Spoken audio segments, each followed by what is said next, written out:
Cette vidéo est financée par vos dons et disponible sous licence Creative Commons. N'hésitez pas à la partager, la réutiliser, la modifier, bref, vous l'approprier en accord avec la licence. Bon visionnage. Bien le bonsoir. C'est la première vidéo de 2020, je vous souhaite donc une excellente année pleine de belles observations astronomiques. D'ailleurs, pour bien commencer, Vénus se rapproche de plus en plus de l'élongation maximale et illuminera vos débuts de soirée. Bien brillante à l'horizon sud-ouest, elle sera visible quelques 3 heures suivant le coucher du soleil. Ensuite, au petit matin, ce sera Mars que vous pourrez apprécier au sud-est pendant, là aussi, environ 3 heures, précédant le lever du soleil.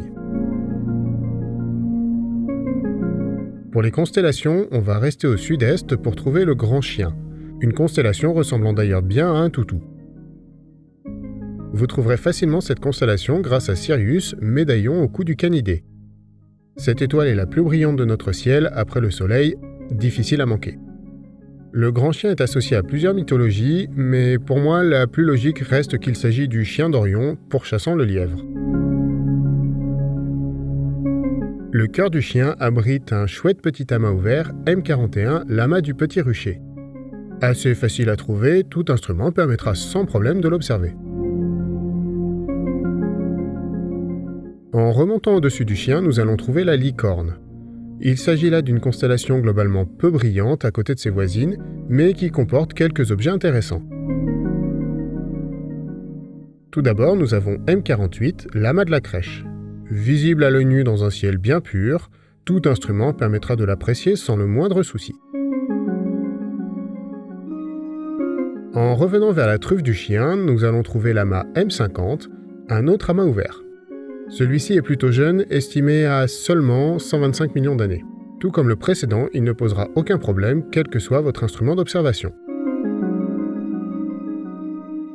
Pour finir avec la Licorne, en remontant vers le zénith, nous allons trouver l'objet NGC 2244, la nébuleuse de Rosette.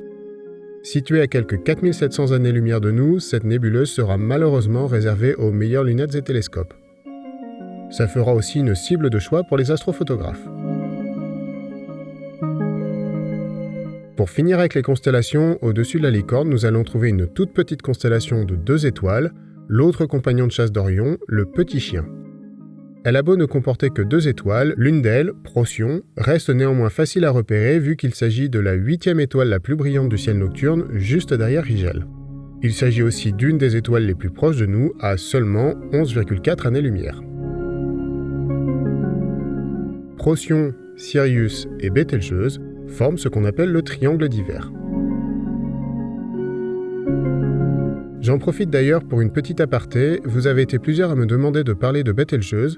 Je voulais prendre le temps de me renseigner avant de faire une vidéo pour être sûr de ne pas dire de bêtises, mais rassurez-vous, c'est bien prévu et ça devrait arriver dans le mois si tout va bien.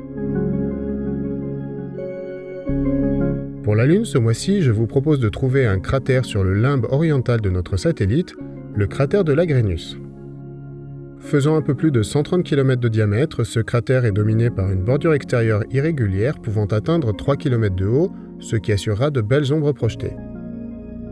Vous devriez aussi pouvoir voir un pic central avec un instrument.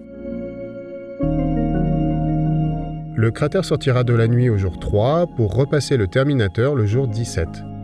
Comme toujours, je vous conseille son observation lorsqu'il se trouve à proximité du terminateur.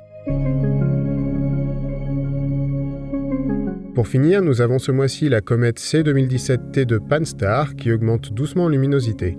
Actuellement de magnitude 9,6, elle devrait atteindre la magnitude 8 au printemps. Elle restera donc réservée aux bonnes lunettes et télescopes. Elle se trouve actuellement entre Persée et Cassiopée et devrait rester dans cette région encore quelques temps. Comme toujours, j'adresse un immense merci aux tipeurs et aux utipeurs qui soutiennent la chaîne. Si vous aussi vous voulez aider, n'hésitez pas à les rejoindre. Et si cette vidéo vous a donné des idées d'observation, n'hésitez pas à le faire savoir avec un pouce, un commentaire et à partager l'info avec les autres. Pensez aussi à vous abonner et à activer la cloche si vous ne voulez pas rater les prochaines vidéos et les prochains live aurores. Sur ce, je vous souhaite une bonne nuit et je vous dis à la prochaine lune.